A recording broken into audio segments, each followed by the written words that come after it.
Okay, this is my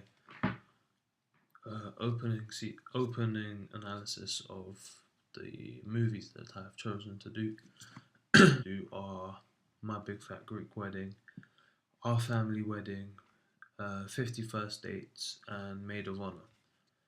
Okay, so I want to start off with My Big Fat Greek Wedding. Um, as you can see in the opening sequence, the location is Chicago, 5 a.m., which it has a little subtitle. It's represented by the lighting and the fact, obviously, it's quite dark outside. Low key lighting creates that mundane and cold atmosphere, and I feel that it could reflect the characters, maybe how they're feeling, and also the rain. So it's quite melancholic. Not much to say about the costume, but from what we see with the woman, she's wearing glasses, and they're quite wide glasses, which often used to show maybe an unsociable character,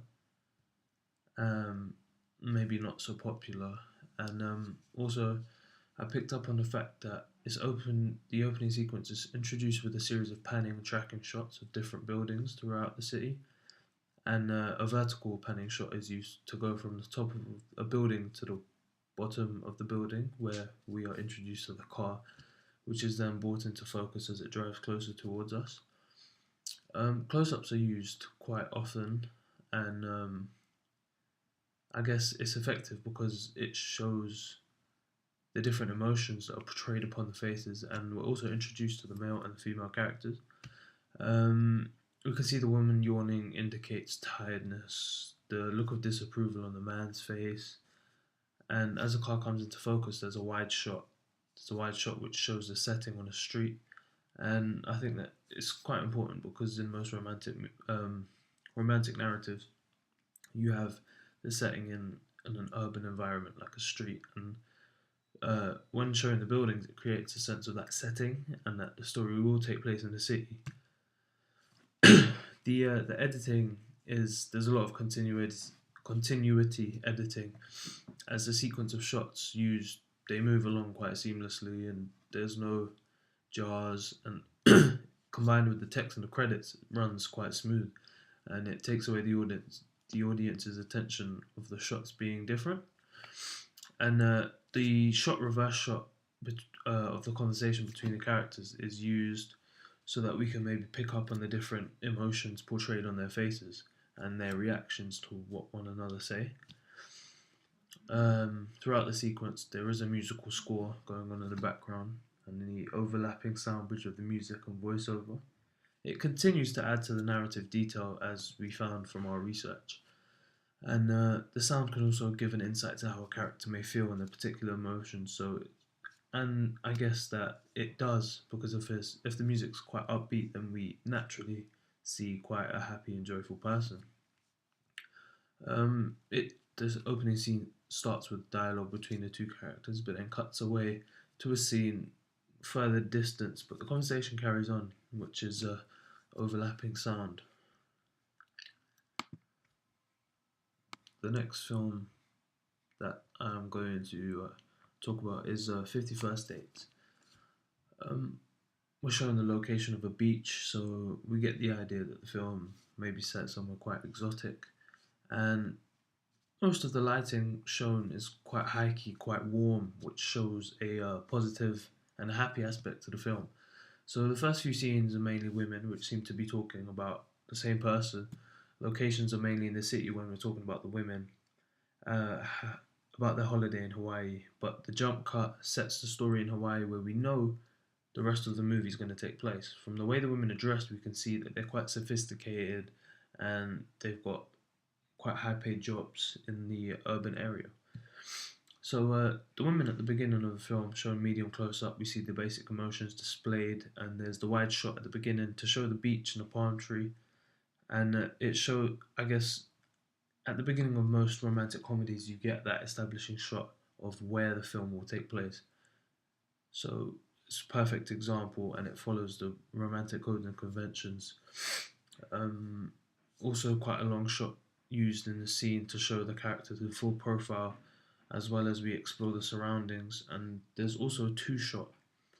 The two shot is used to show the relationship or maybe a certain attraction uh, because of the characters' proximity between each other. And in this case, it's quite close, which resembles a relationship or a certain attraction. Um, in terms of the camera moving, we get the different scenes of the women speaking, and there are a series of panning shots and tracking shots to show them having a conversation, and it allows us to follow these certain characters without cutting away too fast. Um, Now the editing's a bit different because there's intermediate jump cut straight after the establishing shot of the beach, straight to the different scenes of the women, and between them there are cuts to each different women. I guess there's match cuts and parallel cuts due to the fact that each woman finishes off the other woman's sentence. This builds on the fact that we know they're talking about the same person, and we know that what they're talking about is linked in some way. And during the scene where Adam Sandler is talking to the woman, a master shot is used to show all the characters in the scene, which there's certainly evidence of continuity editing because the scenes and the cut seem to align well and move seamlessly along, and it continues flawlessly, to be honest. Now, there are a few diegetic sounds going on through the opening sequence, and it's portrayed in the scene where the male and the female character are talking on the beachside right next to the boat. And for example, there's the waves in the background. Basically, the diegetic sound means that it's in the story, so it's not, you haven't dragged it from like a different sound clip. It's there when you're filming. So as well as having diegetic sounds, the character also have non-diegetic sounds within the soundtrack, which is played in the background, which is a plain instrumental but with a quite happy, joyful tune. The music and voiceovers are typical examples. The music adds an emotive aspect to the storyline, and the choice or music and the sounds, I guess, can also reflect the personality of the character or the way in which they feel. And I feel that it builds the idea of an ambient sound, which, while only in the background, it still has the feature of creating the mood of the scene.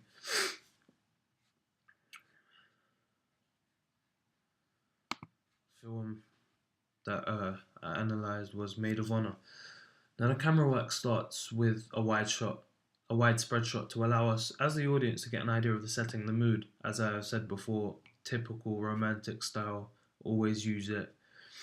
And it's a good use of an establishing shot because it shows the surroundings of the scene. And there's a low angle shot used to show the main character as he comes into the camera, possibly to show his authority or his role as lead, and to build on the camera also follows him around using a tracking shot. He's focused on as he progresses through the crowd, and he seems to be mainly in the right side of the frame, which is carried on throughout the whole scene. The editing is used by introducing the scene and using jump cuts from the scene of him in the party outside, straight to him being in the hallway of what looks to be like a college dorm. So the fact that the cutting allows the pace to the opening, and with continuity editing, it seems that the narrative is moving along quite seamlessly. There's no jars, it's moving quite quickly as well. And the shot reverse shot technique is used when, after being attacked, the woman and man have a conversation, what seems to be a misunderstanding from the storyline. Now, the lighting used is quite low key with the flashes of bright fluorescent lights from the party, which gives off, as I said, the party and warm feel. And that warm atmosphere is also created in the hallway. The use of the couples kissing and the dark red lighting gives off quite passionate connotations as well. Now, sound outside is obviously party music, getting into the zone, stuff like that, but changes once he gets inside. And yep.